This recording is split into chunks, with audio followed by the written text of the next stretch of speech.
అసలు గ్రహాంతర వాసుల్ని ఎలా కనిపెడతాం? మనుషులు కొన్ని వేల సంవత్సరాలుగా ఆకాశం వైపు చూసి అసలు భూమి బయట జీవం ఉందా లేదా అని సందేహపడ్డారు. వాళ్ళు మన సోలార్ సిస్టంలో ఉన్నారా, లేకపోతే ఇంకో బ్లూ ప్లానెట్లో ఉన్నారా? అప్పట్లో ఎవరూ కనిపెట్టలేకపోయారు. కానీ ఈ రోజుల్లో బిగ్ బ్యాంగ్ జరిగిన కొన్ని లక్షల కాంతి సంవత్సరాల దూరానికి చూడగలుగుతున్నాం. కానీ జీవానికి సరైన డెఫినిషన్ కనిపెట్టలేదు. అంటే కాళ్ళు, చేతులు, గుండె లాంటి అవయవాలు ప్లస్ వాటిని వాడుకొని కదులుతున్న వస్తువే జీవం అనుకుంటే ఎలా? మన భూమి మీదే అనేక వింత జీవుల్ని చూస్తున్నాం. ఫర్ ఎగ్జాంపుల్, సముద్ర తీరాల్లో కోరల్స్ అని ఉంటాయి. పాలిప్స్ అనే జీవులు కలిసి ఒక ద్రవాన్ని వదులుతాయి. ఇది లైమ్ స్టోన్ గా గట్టిపడి పాలిప్స్ ని పట్టుకొని ఉంచుతుంది. వీటి మీద జూక్సాంథెల్లే అనే ఆల్గే, నాచు లాంటి పదార్థం చేరి ఫోటోసింథసిస్ ద్వారా ఆహారాన్ని ప్రొవైడ్ చేస్తాయి. ఈ ప్రాసెస్ మొత్తాన్ని సింబయోసిస్ అంటే ఒక జీవి మీద ఇంకో జీవి ఆధారపడి బతకటం అనుకోవచ్చు. ఇది కూడా జీవమే. సో విశ్వంలో ఇలాంటి ఇంకెన్ని వింత జీవులు ఉన్నాయో వీటిని ఎలా కనిపెట్టాలి? ఇక్కడే ఆస్ట్రోబయాలజీ మన స్టోరీలోకి ఎంటర్ అవుతుంది. విశ్వంలోని జీవం గురించి స్టడీ చేసే సైన్స్ ని ఆస్ట్రోబయాలజీ అంటారు. ఈ సైన్స్ 1950లో పుట్టింది. అయితే ఇది ఒక సబ్జెక్ట్ కాదు. బయాలజీ, జియాలజీ, ఆస్ట్రానమీ, ఫిజిక్స్, కెమిస్ట్రీతో పాటు ఇంజనీరింగ్ లాంటి సబ్జెక్ట్స్ సమ్మేళనమే ఆస్ట్రోబయాలజీ. మన భూమి మీద చూస్తే జీవం డెవలప్ అవ్వడానికి రెండు తప్పనిసరిగా కావాలి అని అర్థమైంది. అవే నీరు, ఆర్గానిక్ మాలిక్యూల్స్. వీటికి సరైన వాతావరణం, పరిస్థితులు జోడైతే జీవంగా రూపాంతరం చెందుతాయి. ఇలా మామూలు వాతావరణాల్లోనే కాదు, -డిగ్రీస్ చలిలో, అలానే 100 డిగ్రీస్ లావా పక్కన బతికే జీవులు కూడా ఎవాల్వ్ అయ్యాయి. వీటినే ఎక్స్ట్రీమోఫైల్స్ అంటారు. 40 మిలియన్ సంవత్సరాల క్రితం నుండి ఎక్స్ట్రీమోఫైల్స్ భూమి మీద అనేక ఎక్స్ట్రీమ్ కండిషన్స్ లో అభివృద్ధి చెందాయి. ఇవి అటు 100 డిగ్రీస్ టెంపరేచర్ నుండి ఇటు యాసిడ్ నదులు, సాల్ట్ వాటర్ సరస్సుల్లో ఎవాల్వ్ అయ్యి జీవం డెఫినేషన్నే మార్చేశాయి. అయితే స్పేస్ కంటే కఠినమైన ప్రదేశం ఇంకెక్కడ ఉంటుంది? సో స్పేస్ లో జీవం బతకగలదా అనే ప్రశ్నకు సమాధానం కోసం ఆస్ట్రోబయాలజిస్టులు వెతకసాగారు. ఈ ఎక్స్పెరిమెంట్ లో భాగంగా బ్యాక్టీరియా, టార్డిగ్రేడ్స్ లాంటి జీవుల్ని అంతరిక్షంలోకి పంపారు. చివరికి ఇంటర్నేషనల్ స్పేస్ స్టేషన్ బయట ఇవి బతికుంటాయో లేదో ఎక్స్పెరిమెంట్ చేశారు. ఇక్కడ వాక్యూమ్ లో ఉండటం వల్ల వాటికి గాలి, ఆహారం దొరకదు. వాతావరణం లేకపోవడంతో రేడియేషన్ డైరెక్ట్ గా పడుతుంది. అయినా కానీ కొన్ని నెలల పాటు అవి బతికున్నాయి. ఇప్పుడు చెప్పండి, మీకు అనిపించడం లేదా జీవం ఎక్కడైనా ఉండగలదు అని? గ్రహాంతరవాసులు అంటే సినిమాల్లో చూపించే గ్రీన్ ఏలియన్స్ అనుకోకండి. భూమి కాకుండా ఏ ఇతర ఆస్ట్రోనామికల్ వస్తువుల్లో పుట్టిన జీవమైనా వాటిని గ్రహాంతరవాసులు అనే అనాలి. సో వీటిని వెతకాలంటే మన సోలార్ సిస్టమ్ నుండి మొదలు పెట్టాలి. ఫస్ట్ చంద్రుడు, అక్కడికి మనం వెళ్ళాం. కనీసం వాతావరణం కూడా లేదు. ఉన్న నీరు కూడా క్రేటర్స్, అడుగు భాగంలో లేదా ధ్రువ ప్రాంతాల్లో గడ్డగట్టుకుపోయి ఉంది. సో జీవం ఉండటం కొంచెం కష్టమే. తరువాత మార్స్, అక్కడ కూడా ఇదే పరిస్థితి. కానీ కొన్ని కోట్ల సంవత్సరాల క్రితం నీరు ఉండేది. మేబీ అప్పుడు జీవం ఉండేదేమో. అయితే సర్ఫేస్ మీద నీరు లేదు. ధ్రువ ప్రాంతాల్లో కూడా గడ్డగట్టుకుపోయి ఉంది. కానీ కొంత నీరు అండర్ గ్రౌండ్ లో 10 కిలోమీటర్స్ లోతులో ఉంది. అందులో జీవం ఉండొచ్చు. బట్ అంత లోతు డ్రిల్ చేయడం కష్టం. మన తర్వాతి గమ్యం జూపిటర్ చంద్రుడైన యూరోపా. పైకి చూడటానికి ఒక తెల్లటి గ్రహంలా కనబడుతుంది. బట్ యూరోపా సర్ఫేస్ మొత్తం ఐస్తో తయారయ్యి ఉంటుంది. దీని కింద కొన్ని కిలోమీటర్స్ లోతులో నీరు ఉంటుంది. మార్స్ అండర్ గ్రౌండ్ లా కొంచెం కాకుండా ఇక్కడ ఒక సముద్రమే ఉంటుంది. ఈ లోతుకి వెళ్లడం కష్టం. బట్ జూపిటర్ గ్రావిటీ వల్ల యూరోపా సర్ఫేస్ ఐస్ క్రాక్ అయ్యి నీరు జెట్స్ లా బయటికి వస్తుంది. 2030కి యూరోపా క్లిప్పర్ మిషన్ ద్వారా ఈ జెట్స్ నుండి నీటి శాంపిల్స్ సేకరిద్దామని నాసా ప్లాన్ చేసింది. ఇంత అండర్ గ్రౌండ్ లో సూర్యకాంతి పడదు కదా. సో జీవం డెవలప్ అవ్వడం కష్టం అని మీరు అనుకోవచ్చు. భూమి సముద్రాల లోతుల్లో కొన్ని లక్షల సంవత్సరాలుగా సూర్యకాంతి పడని చోట కూడా జీవం ఉంది.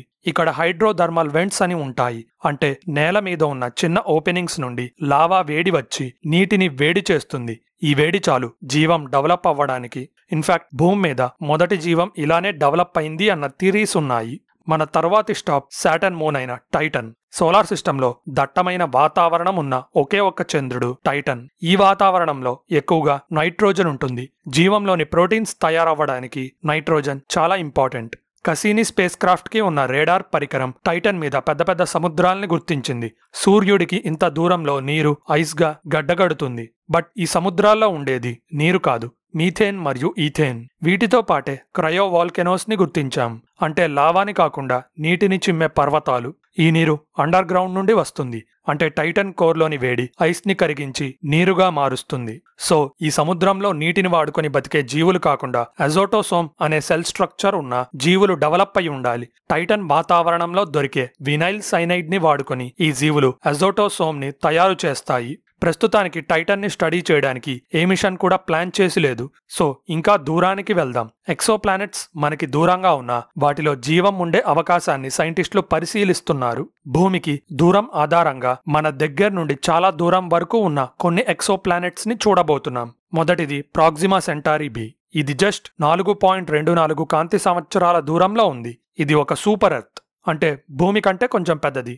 ఇది స్టార్ కి చాలా దగ్గరగా ఉంది. కానీ స్టార్ చాలా కూల్గా ఉండటం వల్ల హ్యాబిటబుల్ జోన్లోకి వస్తుంది.